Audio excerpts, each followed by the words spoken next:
Aleluia, aleluia. Graças e paz, irmãos, amém? Bom dia. Todos felizes com Jesus, amém? Glória a Deus. Quero convidar aqui o pastor Drauzio. Pastor Drauzio é um dos pastores da Comunidade Batista da Paz. Está servindo ao Senhor ali em Paula Cândido, também em Canaã, toda a região. O Senhor tem alcançado ali, através da vida do seu servo, com toda a sua família, né, que tem trabalhado ali para a glória de Deus. Ele vai estar ministrando a palavra para nós hoje. E tem uma turma aí com ele de Canaã, também de Paula Cândido. Todos os irmãos de Canaã. Assim como a moça para conhecer vocês. De Paula Cândido também tem uma turma, pessoal. E nós louvamos a Deus pela vida de cada um dos irmãos. Amém? Estendo as mãos para cá, vamos somente agradecer a Deus pela vida do pastor Drauzio. Pai, em nome de Jesus, nós queremos te louvar nesta manhã, agradecer ao Senhor pela vida do pastor Drauzio, da sua família, dos teus filhos, ó Deus, dos teus servos ali de Canaã, também de Paula Cândido, que estão conosco aqui nesta manhã.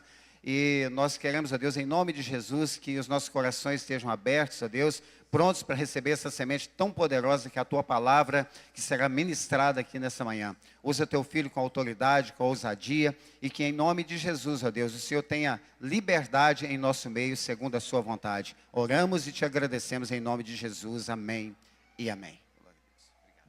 Glória a Deus. Pode se assentar, igreja. Eu e o pastor César estão quase combinando, né? Blusa branca, sapato marrom. Unidade é assim, viu, pastor?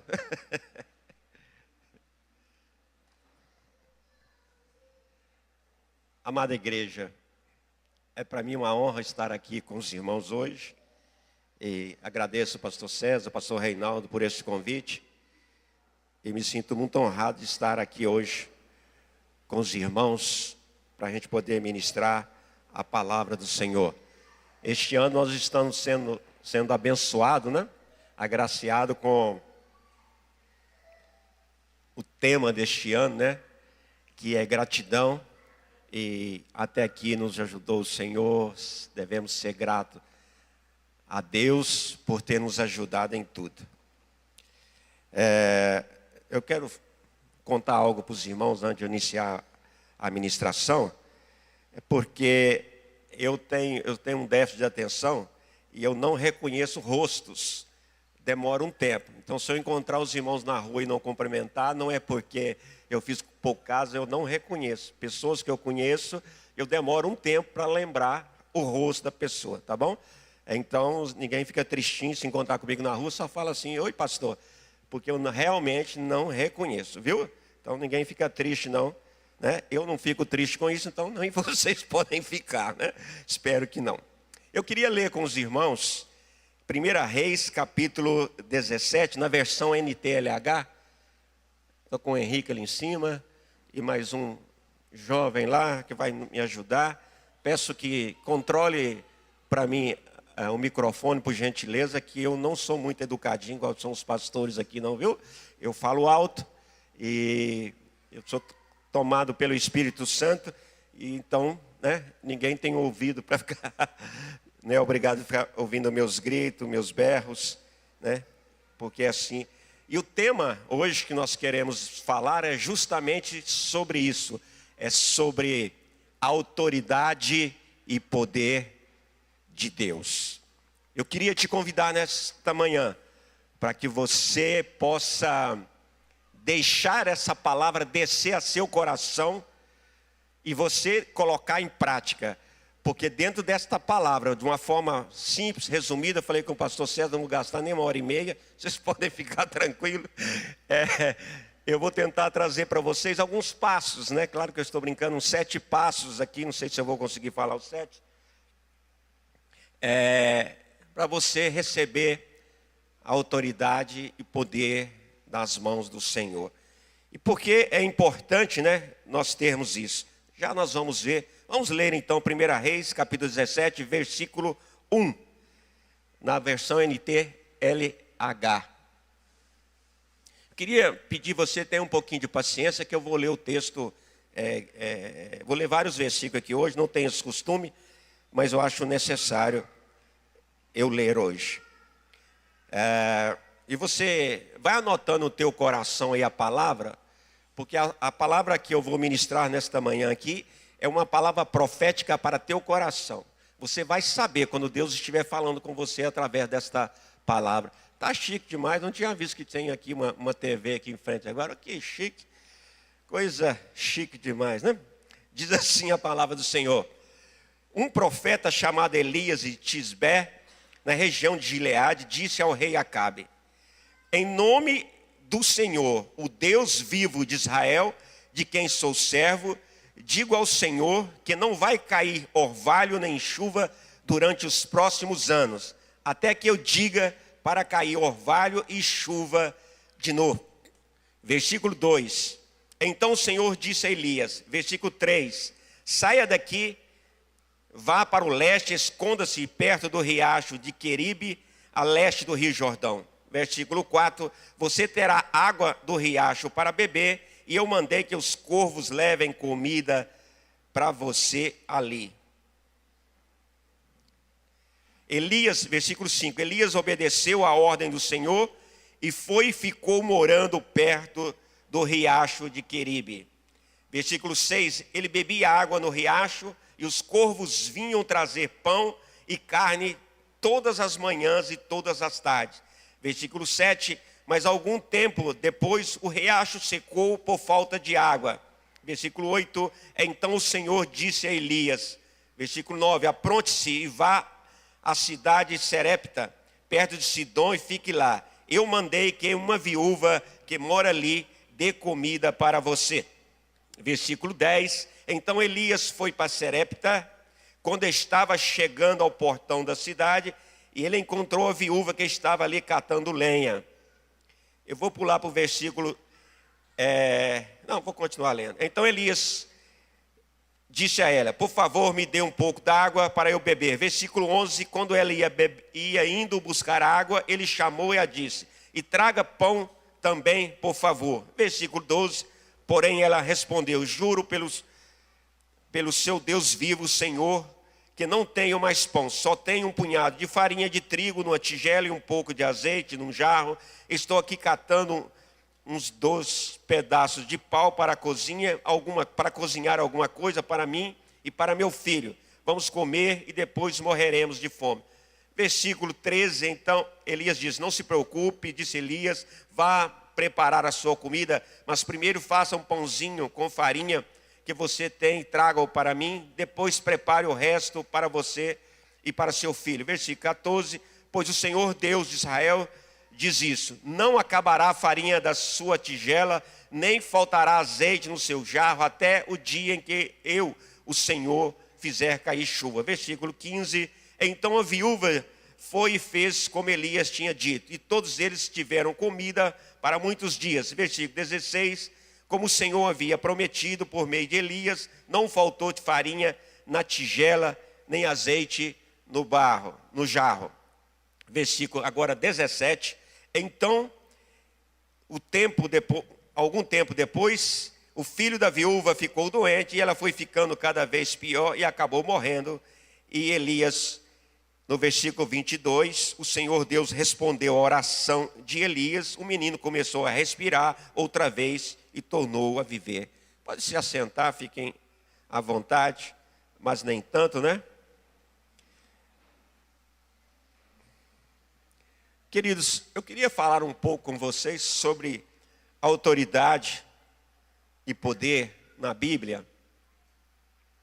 Porque os tempos que a igreja do Senhor está vivendo, está vivenciando e vai viver daqui para frente, serão tempos muito próximos da volta do Senhor Jesus, né? O Senhor Jesus está às portas e também que vai se levantar o homem da iniquidade, o anticristo. Então, nesses tempos, queridos, serão tempos difíceis para toda a humanidade, mas principalmente para a igreja. Então, o Senhor está à procura, o Senhor está à busca, o Senhor está levantando, quer levantar pessoas com autoridade e com poder para ministrar sobre a vida daqueles que estão em busca de uma resposta de Deus. E para isso, querido, nós vamos ver que é necessário, querido, que nós tenhamos intimidade com o Senhor. É preciso que haja ousadia, porque a Bíblia diz que o Senhor não nos deu um espírito de covardia, o Senhor não nos deu um espírito de medo, o Senhor nos deu um espírito de ousadia. Então, se você tem o Espírito Santo de Deus e se está com medo, se está tropeçando, estar em dúvida, precisa buscar no Senhor, porque o Espírito Santo de Deus que está sobre a sua vida é um espírito de ousadia. Se você ficar no seu canto aí temendo, ficar aí na tua casa temendo e vendo os problemas acontecer na tua casa, você não vai ver os milagres de Deus na maioria das vezes, porque você está contrário à palavra de Deus. Porque onde há dúvida, Deus não opera, Deus opera onde há fé. Então, se você observar na caminhada de Jesus, quando esteve entre nós, Jesus ia caminhando e os milagres iam acontecendo, e diversas vezes ele dizia, seja feito conforme a tua fé. E você sabe que sem fé é impossível agradar a Deus. Há duas palavras, queridos, que é importante a gente entender, que é autoridade e poder na Bíblia, né, no Novo Testamento. A palavra grega para autoridade é exousia, né? Exousia. E ela representa algo assim como governar, tá bom? Uma permissão, uma delegação de Deus. Então a autoridade é como um governo, né? Uma autoridade que nós recebemos de Deus para governar, para agir, uma permissão para agir, né? É uma delegação, autoridade. E já poder é a palavra no grego dunamis, né? Que tem mais a ver com o poder bélico, né? Poder militar. É um poder que nós recebemos do Senhor, né?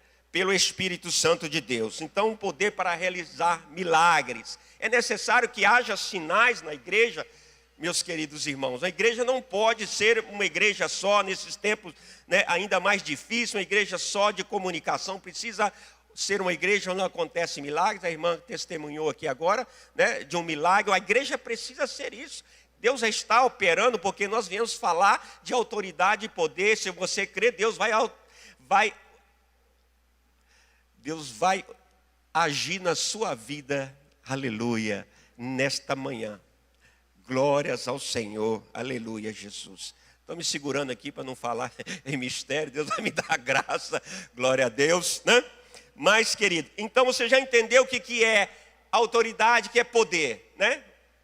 Um é para governar e outro é para usar esse poder para governar. Porque se Deus te dar alguma coisa, né? Como é que Deus vai te mandar você fazer uma obra se Ele te deu autoridade e se Ele não te dá poder para você, a unção para que você possa exercer essa obra? Se você vai ser enviado em algum lugar para fazer a obra de Deus, você precisa ter a unção de Deus, você precisa ter, além da autoridade, você precisa ter o poder para que você possa ser usado por Deus e não tenha, e aí sim você vai testemunhar a favor do Senhor. Eu só queria ler um versículo com os irmãos, para lembrar sempre que a gente lê o Antigo Testamento, você precisa entender que a Bíblia diz que as coisas passadas, né, elas são sombras das coisas futuras. Olha só o que diz Colossenses 2,17, que são sombra das coisas futuras, mas o corpo é Cristo. Hebreus 10:1 diz assim, é na versão ACF, porque tendo a lei, olha só, a lei de Moisés, sombra dos bens futuros, e não a imagem exata das coisas. Em versículo 1 Coríntios 10:11 fala que as coisas passadas são figura. Então, quando você for estudar o Antigo Testamento, você precisa ter esses versículos em mente, que as coisas passadas, elas não são a realidade exata, elas são sombras das coisas futuras, e que aqueles acontecimentos nos serviram de exemplos para nós, para que, né, aqueles que erraram, para que a gente não venha cometer os mesmos erros, para aqueles que foram usados, igual nós lemos aqui a vida de Elias, ou uma passagem de Elias, que nós nos sirva de exemplo, mas nós precisamos passar pelo crivo do Novo Testamento. Eu queria pedir ao irmão que colocasse para mim um slide, aí o primeiro, só o primeiro, e segura ele, não tira ele não, por favor. O slide, primeiro. Você precisa entender, querido, o que é, a Bíblia quando diz que é sombra, você precisa entender o que é sombra, porque muitos leem, né, essa passagem, mas não compreendem. Então, o que é isso aí, queridos? O que seria isso? Isso é uma sombra Que sombra é essa? Que sombra seria essa? O que cada um de vocês está pensando sobre esta sombra? Me mostra, por favor, a imagem exata. Tudo bem, essa sombra, querido, você olhou e com certeza uma boa parte de vocês passaram perto. Então, quando você se fixa os seus olhos na sombra, nós estamos falando da doutrina do Antigo Testamento, quando você fixa os olhos numa sombra, você pode passar perto. Por favor, a segunda imagem. E essa imagem aí, querido, o que é essa sombra? O que é esta sombra, queridos? Amados, o que é essa sombra para você? Eu chutaria um gorila.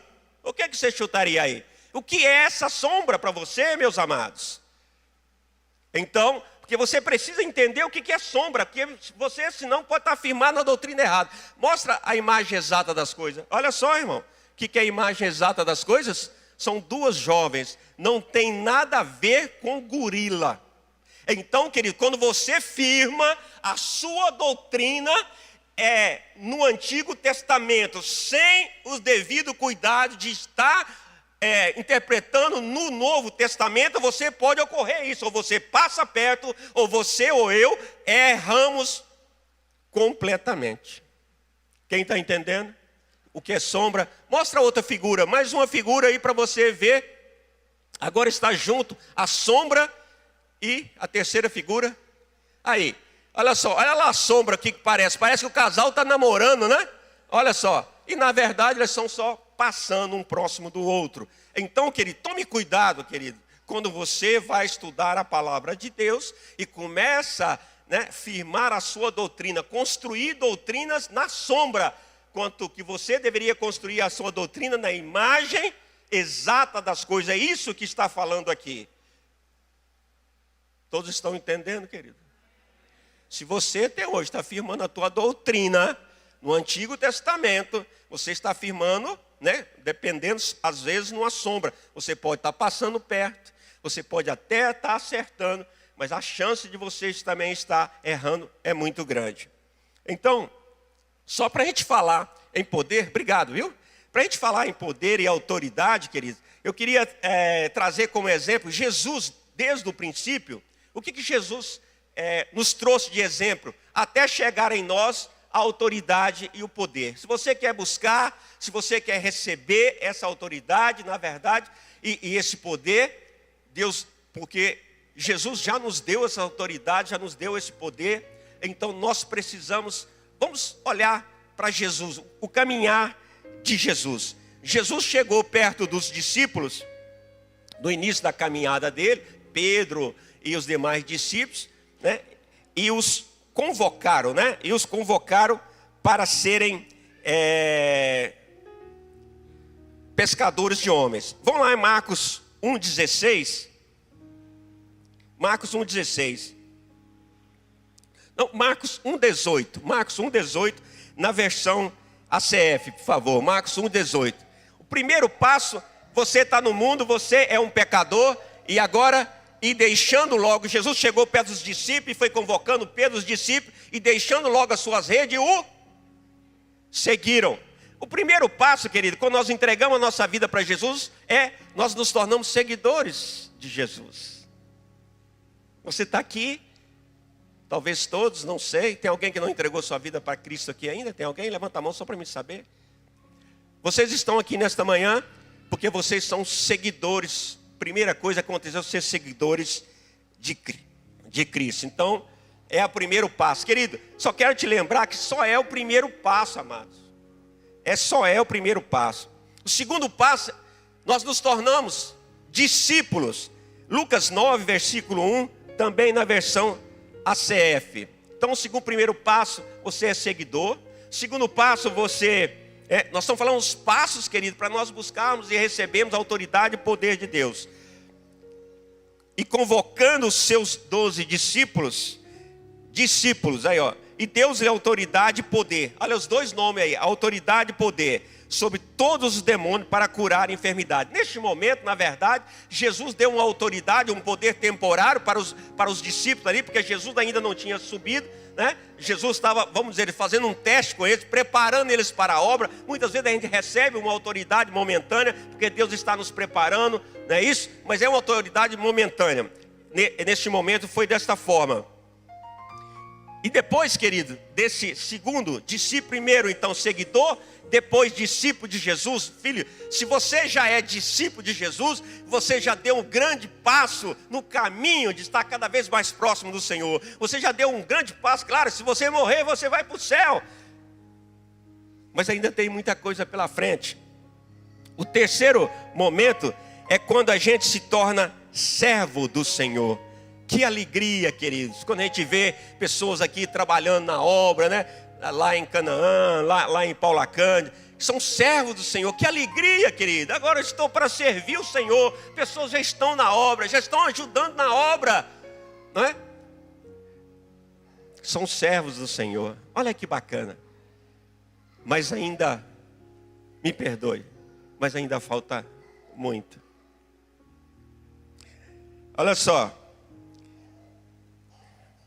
João 15:14. João 15:14. Claro, querido, se você já é seguidor, se você já é discípulo, se você já é servo, é uma grande bênção de Deus, né? Como é bom a gente ter pessoas servindo na igreja. Mas ainda, queridos, você precisa buscar mais, porque é isso que Deus quer de você. João 15:14 diz assim, na versão ACF: vós sereis meus amigos, presta atenção nisso. Vós sereis meus amigos se fizerdes o que eu vos mando. Agora nós vamos para um passo a mais. Depois de discípulo, Jesus agora está procurando amigos. Ele fez amigos. Olha só, vós sereis meus amigos se fizerdes o que eu vos mando. Versículo 15. Já não chamarei servos. Então, né, depois do próximo passo de discípulo é servo. Já não mais chamarei vocês de servo. Então, depois que os apóstolos estavam andando com Jesus, depois de um certo tempo, Jesus diz: agora vocês não são só os meus discípulos, não são só meus servos. Agora vocês são meus amigos. Por quê? Quem que se torna amigo de Jesus? Quem que se torna amigo de Jesus? Aquele que faz aquilo que Jesus manda. Se na tua casa é você que manda, querido, você ainda não é amigo de Jesus. Se lá no teu trabalho, não como chefe, né? Se na tua vida é você quem manda, sou eu quem mando, você ainda não é amigo de Jesus. Você é discípulo, você segue Jesus, você é servo, mas ainda não é amigo de Jesus. Porque os amigos de Jesus são aqueles que fazem o que Jesus manda. O próprio Jesus nos ensinou. Nos ensinou, né, querido? Qual que era a comida de Jesus?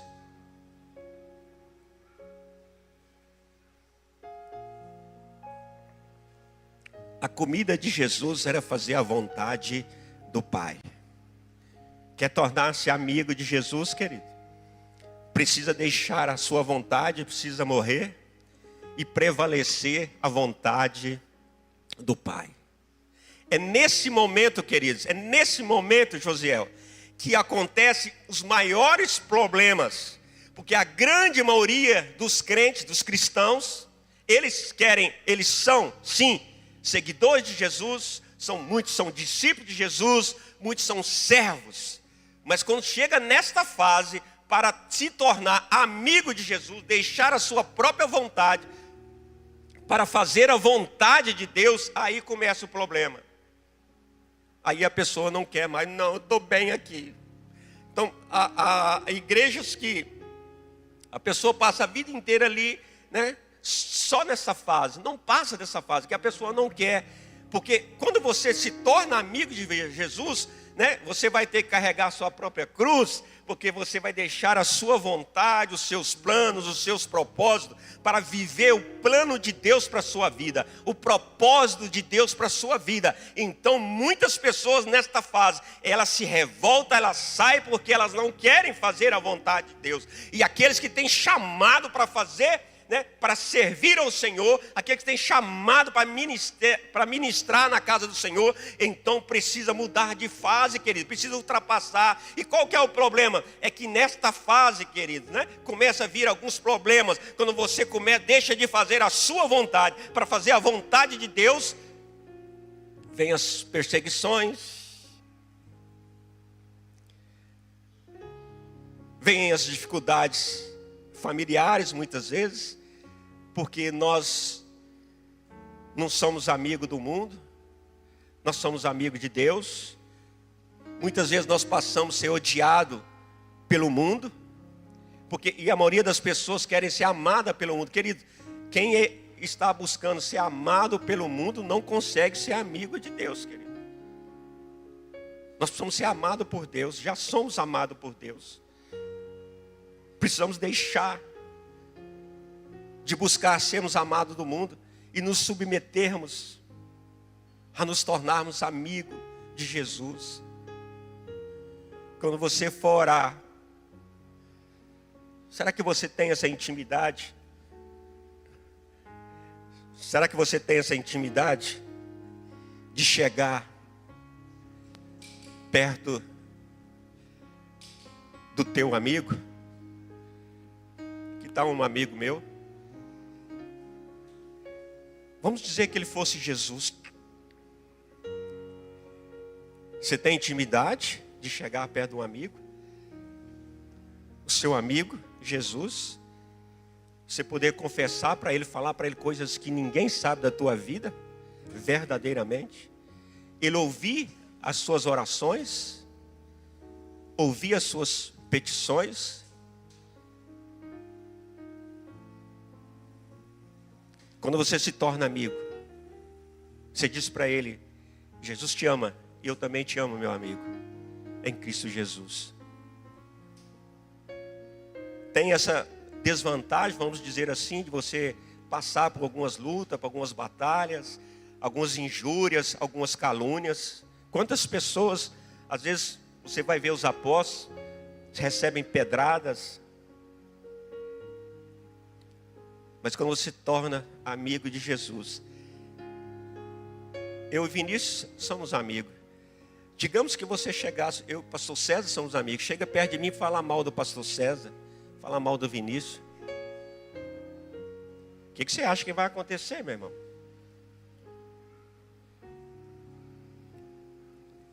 E muitas pessoas, às vezes, pastor Sérgio, estão injuriando, caluniando os amigos de Jesus. Tenha cuidado, queridos. Você pode estar tocando a menina nos olhos do Senhor, um amigo de Jesus. Aí Deus olha lá de cima: ih, estão mexendo com o amigo do meu filho. Cuidado, queridos. Ser amigo de Jesus é um privilégio, queridos. Ser amigo de Jesus, você dobra o seu joelho. Se você acompanhar alguns versículos, você vai ver que os amigos, tudo que pedir, a Bíblia diz: tudo que pedir ao Pai, tudo que pedir, querido, Ele vai vos atender. Aos amigos, aqui diz na palavra, Deus revela coisas tremendas, coisas que vão acontecer, coisas que já aconteceram, coisas que hão de vir. Deus revela o seu segredo aos profetas, que são também seus amigos, e aos seus amigos. Deus revela profundamente segredos. Quando você se torna amigo de Jesus, você começa a conhecer os segredos que Jesus tem para nos revelar, os segredos que o Pai tem para nos revelar. E algumas pessoas não querem que os segredos delas sejam revelados, né? Mas o Pai sabe de todas as coisas, não envergonha ninguém não, viu? Não se preocupe.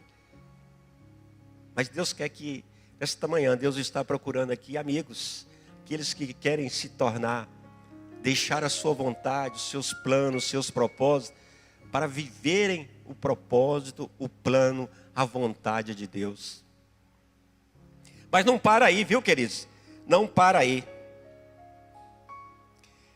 Em João 15 que nós lemos, né? Outros versículos 16, 17, diz assim, né? O mundo os odeia, seremos perseguidos. Se fosse do mundo eles não amariam. Mas ainda há um passo ainda, querido. Você pode ser chamado, depois de passar por todo esse processo, escolhido de Deus. Escolhido de Deus. Diz assim a palavra do Senhor.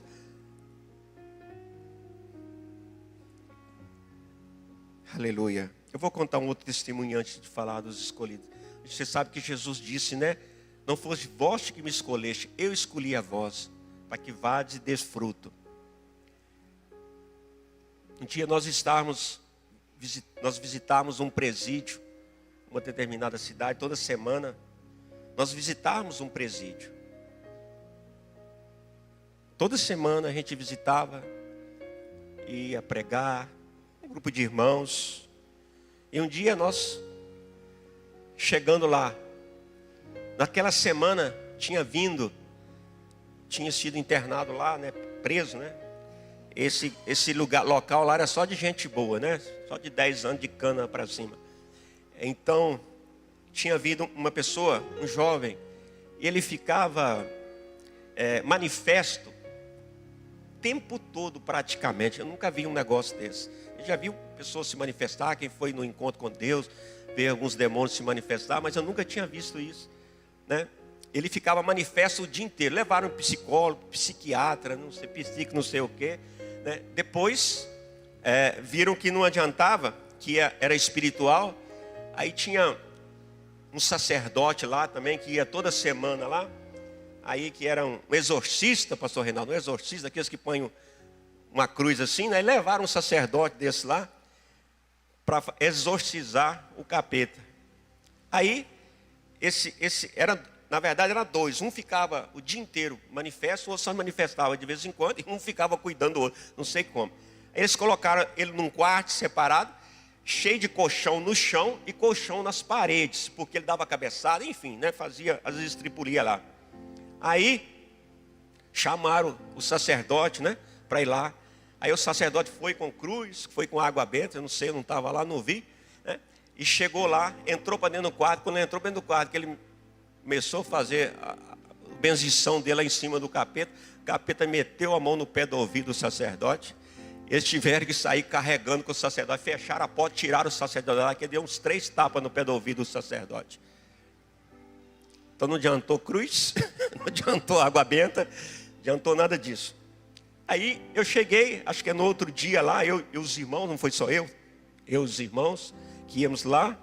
Aí chegamos lá, que olha como é importante ser amigo de Jesus, querido. Quando nós entramos no corredor lá dentro, né, do local já, veio um preso daqueles que ficam mais à vontade lá no corredor, veio correndo, falou: pastor, rapaz do céu, aí falou, um sacerdote aqui, e tem um cara lá endemoniado, o cara bateu no sacerdote, agora do céu, vão levar o senhor lá para o senhor ser envergonhado. Olha só, Jesus já revelou o que eles queriam fazer comigo. Ai, que Jesus maravilhoso, irmão. Vale a pena, querido. Vale a pena. Aí, ele já falou, saiu no meu ouvido e saiu assim no corredor. Daqui a pouco veio o gerente lá. Queria lhe mostrar um negócio, só poderia ir comigo ali? Eu falei, vou. Jesus já tinha me contado o que era, né, irmão? Aí nós fomos no corredor, vira no corredor, então vira de um lado, vira do outro. Aí abriram a porta, empurrando assim para tirar o colchão do chão, abriram aquela porta e tudo. Vamos entrar? Eu falei, Eu fiquei na porta, né? Que Jesus já tinha me avisado, que bateu lá no outro sacerdote. Não estava eu sozinho, eu e outros irmãos lá.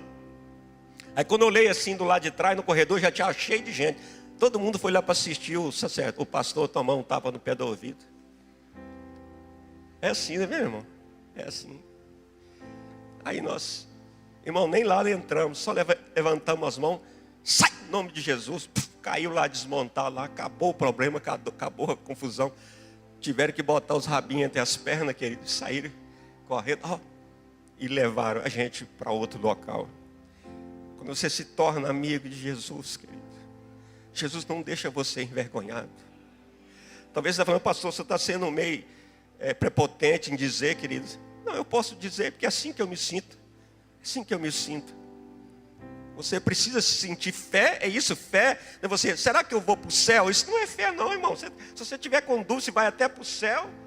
Não, eu tenho certeza que vou para o céu. Mas não é porque eu sou santinho, não. É porque Jesus pagou pelos meus pecados lá. Está pago, não tem dívida. Então não é prepotência não, querido. É saber o que Jesus prometeu. Você precisa tomar posse. Tudo que Jesus prometeu para mim e para você, nós precisamos tomar posse. Porque se Jesus não agir na nossa vida, não somos ninguém. Se Jesus não agisse, se o Espírito Santo não agisse naquela hora da oração que nós oramos ali, nada ia acontecer. Eu ia tomar tapa no pé do ouvido também, porque eu não sou ninguém. Mas quando você crê nas promessas do Senhor, anda segundo as promessas do Senhor, faz a vontade de Deus, querido, você se torna amigo dele. E depois, querido, de ser escolhido, é muito maravilhoso. E depois de ser escolhido, querido, olha só o que diz Atos dos Apóstolos 1:8. Mas receberão poder quando o Espírito Santo descer sobre vocês, e serão minhas testemunhas, tanto em Jerusalém como toda a Judéia e Samaria até os confins da terra. Eu só queria agora mais uma etapa. Agora você passou de escolhido para testemunha. Até aqui eu tenho certeza que você sabe disso. Eu vou parar por aqui, não vou me aprofundar, mas eu quero que você faça uma observação importante aqui. Até que, antes de se transformar, que aqui é Atos 1:8, depois da vinda do Espírito Santo, depois que o Espírito Santo desceu e trouxe unção e poder e autoridade para os discípulos, até aqui não havia igreja. Até aqui ainda não havia a igreja de Cristo. Aqui, sim, iniciou a igreja de Cristo. Então, queridos, para a gente buscar essa autoridade e o poder de Deus, existe uma caminhada. Você pode até discordar de alguns passos que eu falei aqui, mas existe uma caminhada. O que eu queria deixar claro para você aqui nesta manhã é que você não pare, não paralise, não pare nessa, eu sou discípulo, está ótimo, ótimo, glória a Deus pela tua vida. Mas pastor, eu sou servo, glória a Deus pela tua vida, irmão, glória a Deus, tu serve na igreja. Mas depois de servo, Jesus falou, não chamo mais de servo, amigo, você tem que passar por essa etapa. Não temas, as pessoas estão temendo de passar dessa etapa para a próxima. Se torne amigo de Jesus. E depois Jesus ainda disse, depois aqui de testemunhar, você vai ver que agora não são só amigos, são filhos de Deus. Filhos, querido, filhos de Deus, herdeiro, co-herdeiro com Cristo. O seu pai é Deus, seu irmão é Jesus. Tome posse. Como você pode temer? Como você está se arrastando? Por que você está chorando e paralisando? Chore sim, derrame sim as suas lágrimas aos pés do Senhor. Mas lembre que você é filho, foi chamado para ser filho. Tome posse disso, já é teu. Já é teu. Já está no teu sangue. Você que entregou a vida para Cristo. Tome posse. Seja filho, imagem e semelhança de Jesus. Cresça, amadureça. Continue, continue, continue. Não pare, não pare. Deus precisa de pessoas aqui nesta igreja, pastor César, e o senhor sabe muito bem disso, de pessoas para serem usadas com autoridade, com poder lá na sua célula, na sua casa. Deus precisa. Talvez seja atrevido falar que Deus precisa, na verdade não precisa de nada, né? Mas Ele quer usar pessoas. Então vou retirar a palavra precisa. Ele quer, Ele deseja. Então se coloque na posição. Deixa Deus te usar. A igreja precisa. Quantos filhos de Deus estão perdidos aí no mundo, precisando de serem alcançados? Eles serão alcançados sim, mas precisa de homens e mulheres que vão e estejam preparados. Pastor Reinaldo, eu fico, como é que nós vamos enviar pessoas que não estão preparadas? Como é que nós vamos enviar pessoas para lutar com demônios, para o mundo espiritual, né? Se não sabe nem o que é um demônio territorial, como é que você vai enfrentar? Vai apanhar. Eu fui para uma cidade que eu fui Nós fomos morar, já era pastor. Achei que já sabia alguma coisa, não sabia nada. Hoje continuo não sabendo nada ainda. E cheguei lá, assim, ouvia falar de demônio territorial. Achei que é só falar, sai em nome de Jesus. Igual aconteceu esse demoninho bobo lá, ficava brincando lá, né? Fiquei 8 anos lá, apanhando, feito um condenado dos demônios territoriais. Porque eu não conhecia o que é demônio territorial.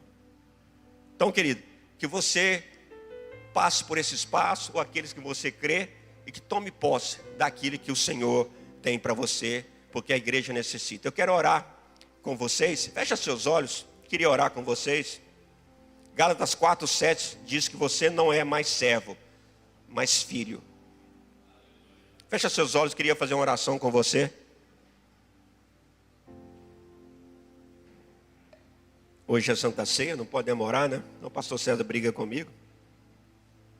Fecha seus olhos que eu quero orar por você.